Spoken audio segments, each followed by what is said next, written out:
Hey guys, Professor Bill, Comic Book University, and Fantastic Four issue number 21. This is an Empire tie-in. This was a pretty cool comic book. Too much blue, it's a little bit too much for me, but I really do like the pink on there, the webbing, like that actually looked kind of epic. So, it's a weird cover, it's too much blue. Too much blue. But whatever. It is what it is. They don't actually wear these costumes in here though, so that's a plus. Anyway, let's get talking about who made this comic book. We'll talk more about the comic book itself and its tie-in with Empire. You should definitely read Empire issue number 1 before you read this. They both came out the same week if you're looking at this in the future. But for now, just you should read Empire before you read this issue. I haven't read issue 20 of Fantastic Four, but I'm guessing that not reading Empire and only reading the Fantastic Four is going to confuse the fuss out of you. So you have been warned. You've been warned. Let's get going. So this issue is called Living History. Dan Slott is the writer. Paco Medina with Sean Isaacs is the artist. Marcio Menez with Eric Arcianega on color art. VC's Joe Caramagna on letters. Nick Bradshaw and John Roush do the cover. Bunch of people doing the variant covers. We are moving on. So we get a battle that happened in the past between the Kree and the Skrull. Pretty cool stuff in here. A little bit of lore and legend and Days of Yore stuff, and I kind of dug it. We also get a little bit more about those two kids, Joven, the kid Skrull, and Kala, Nkala is the kid Skrull, the female, and the boy is Jaren, he's the Kree. Anyway, so we get a little bit more about them and everything they learned. And again, if you haven't been reading the Road to Empire, all that stuff, I don't know that you're going to know what anything is in this comic book. So keep that in mind. Anyways, these kids are just fighting. They're shouting a bunch of things to each other. Meanwhile, the FF are on their return home from that planet that we saw in the Road to Empire. Yeah, I feel like it was a bad idea making this event. I don't know how anybody's going to understand anything otherwise. We do get Aga Pahar, whatever that's called, from Vietnam.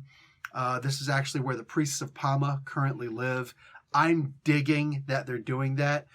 I haven't been reading the FF, so I don't know what they're doing with Alicia Masters here. Like, what is this? She has superpowers now? It seems like she has the ability to hear people move. Yeah, I know that there's that old wives' tale that is proven false, that if you lose one of your senses, then all of your other senses are suddenly increased. That's simply not the truth. That's not the case. That's a lie. It's a bold-faced lie. It's not true. All right, just go and ask somebody who's actually missing one of this. Ask a blind person if they can hear better. They can't. They simply pay attention to it more. You can't hear somebody like shift, or scrunch their nose or something like that. And that seems to be what's happening here, moving their arm or something like that. You can't hear that. Come on. Anyway, whatever. It's a comic book. So I'm just wondering, does she have superpowers now? There's also this new character, a new race that I've never heard of. This hero called Sky with wings. She seems kind of cool. She has the ability to go, like she's basically Banshee with wings. Okay, cool. Whatever. I don't have a problem with that. This goes back to Fantastic Four was at 349. I think they actually said it at one point in here, back when the new version of Fantastic Four had showed up. I wish I could find that page. Whatever, doesn't matter.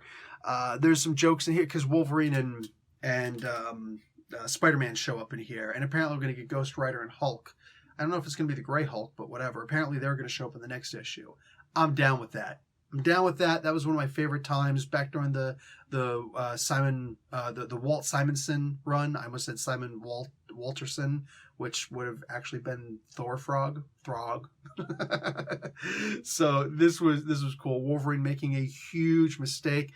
I'm going to show you a page from inside the comic book that is just epic. I love this, and everything that surrounds this page is epic. The conversations here. He's like, "Hey, watch your hands, bub." And Spider-Man's like, "Oh, wait, you mean this is worse than the fastball special that you do?" Badass. I dug on that. I actually really dug on that. This is one of those comic books that reminds me what a good writer Slott can be, But this is also going to go back to the things that I said in the Empire review. I do not like what they're doing with the Quetzalcoatl. Even the references that they're making, this is something that I didn't say in the Empire review because this didn't happen in the Empire review. Here in this review, I'm going to point out that in this comic book, the Quetzalcoatl start talking about how the harvest is a part of plant life. No, it's not. It's the life that a human adds to the. It's a tradition, whatever. It's something that is added by humans, by outside forces to plant life. It's like saying, it's like, as humans, we live and we die. Saying we consider ourselves, whatever. But like we don't sit there and talk about and getting hit by a truck. And no, we don't expect to get hit by a truck. Nobody expects to get hit by a truck. And of all the plant life and foliage on the planet, all of the flora on the planet, very little of it, by comparison, proportionally, actually gets harvested, gets sowed, gets reaped. So all of these terms that you're using, some of them it's like, growing and blossoming and sprouting. And if they would have said like, falling and things like that, okay, I get it. But the whole harvesting thing, I can see harvesting kind of like, a baby's born. I guess I could see it like that. But sowing and reaping and, whatever, just cutting down plants. Most plants don't actually get cut down unless you're in a farm. You know what I'm saying? Unless you're a plant in a farm, most of the world, that's simply not the case. You know what I'm saying? So, no, or if you're a rainforest and there's the slash and burn stuff going on. No. So, I don't even see that language being something that would be in the common vocabulary for these guys, unless it was like, this is their term for murder. This is the term for being murdered. You get it? So I don't think that was thought very, all the way through. I literally look at it as, you just thought up a bunch of words about plants and thought, let's go with that. And I'm going to fight against that.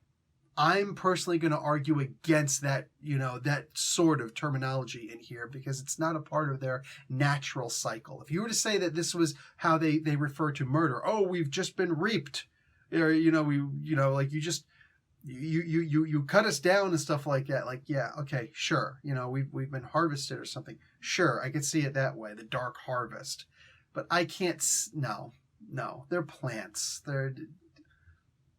Grass doesn't get freaking harvested. So that doesn't make sense. None of that makes sense. Anyway, I like what happened in this book, despite the fact that I really strongly, almost vehemently dislike what's happening in the Empire event. So there's that. Could I still be reading, going forward and reading the Fantastic Four book after all this stuff is over? It's unlikely, but it is a possibility nonetheless, albeit however small. So I'm going to call this one a wrap. This was for what it is, for reading this, and since I've been reading the Empire stuff, I understand what's going on in the book. So it makes it easier to read, and it's good to see what's happening with the kids. It's good to see the overall picture. It still remains to be seen if I'm going to be reading any of the other tie-ins, but whatever it is, what it is. For now, this book by itself, pretty cool. Okay, and I'm done. Professor Bill, Comic Book University. Class dismissed.